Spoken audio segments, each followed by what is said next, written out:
Magandang umaga mula sa Pag-asa Weather Forecasting Center. Ito ng ating update sa magiging tayo ng panahon sa susunod na 24 oras. Mainit at maalinsangang panahon pa rin ang ating mararanasan dito sa Metro Manila at sa malaking bahagi pa ng ating bansa.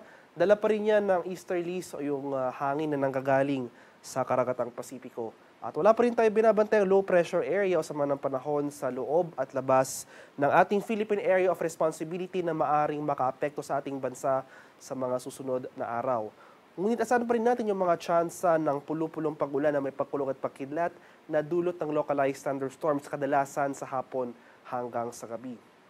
Para naman sa magiging lagay ng ating panahon ngayong araw dito sa Luzon, bahagyang maulap hanggang sa maulap na papawirin na may mga tsansa ng pulu-pulong pag-ulan na may pagkulong at pagkidlat na dulot ng thunderstorms pagsapit ng hapon hanggang sa gabi ang ating mararanasan. At asahan pa rin natin yung mainit at malinsangang temperatura na naitatala natin kadalasan sa tanghali hanggang sa hapon. Kaya kung maaari, iwasan pa rin natin yung outdoor activities para maibsan or mabawasan ang tsansa or ang panganib ng heat stroke sa ating mga katawan. Pataas pa rin tsansa ng thunderstorm activity, especially sa late afternoon to evening, kaya magdala pa rin tayo ng payong. Pananggalang yan sa init ng ulan, sa umaga hanggang sa tanghali, at pananggalang naman yan sa ulan, pagsapit naman ng hapon hanggang sa gabi. Temperature forecast para sa lawag ngayong araw, posible maglaro mula 26 to 34 degrees Celsius. 18 to 26 degrees naman dito sa Baguio City at 26 to 37 degrees Celsius sa Tuguegarao.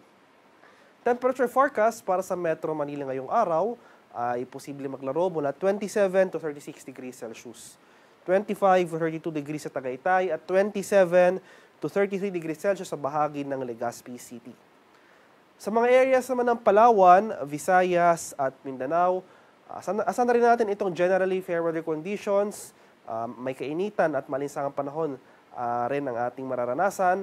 Ngunit pagsapit ng hapon hanggang sa gabi, asahan natin yung mataas sa tsansa ng thunderstorm activity, especially dito sa malaking bahagi ng Mindanao. Mamayang hapon hanggang sa gabi, asahan natin malaking bahagi ng Mindanao makakaranas ng mga kaulapan na posibleng magdulot ng mga pag-ulan. Ito yung ating mga tinatawag na thunderstorms.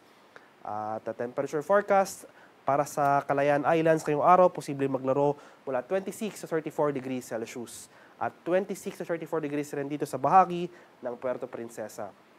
Agwat ang temperatura sa Iloilo ngayong araw, posibleng maglaro mula 28 to 33 degrees Celsius. 28 to 32 degrees naman dito sa Cebu at 27 to 32 degrees Celsius sa Tacloban. Temperature forecast sa Cagayan de Oro ngayong araw ay mula 24 to 32 degrees Celsius. 27 to 33 degrees naman dito sa Davao at 26 to 33 degrees Celsius sa Zamboanga. At ngayong madaling araw, may mga naitala na tayong thunderstorm activity, particular na dito sa mga areas ng Zamboanga Peninsula.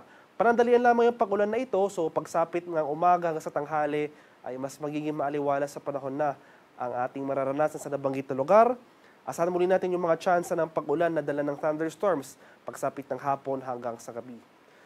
Sa kalagayan naman nating karagatan, wala pa rin nakataas na gale warning sa kasalukuyan sa malaking bahagi ng ating bansa at banayad hanggang sa katamtamang pag-alon ang ating mararanasan, kaya malayang makapalaot ang ating mga kababayang mangingisda at may mga maliliit na sasakyang pandagat.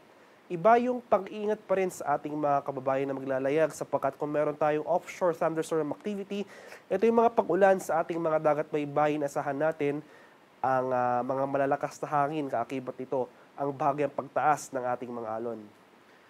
At para naman sa ating 3-day extended weather outlook sa mga piling lugar ng ating bansa, for the next 3 days dito sa Luzon, particular na sa mga areas ng Metro Manila, Baguio City at Legazpi City, magpapatuloy itong generally fair weather conditions.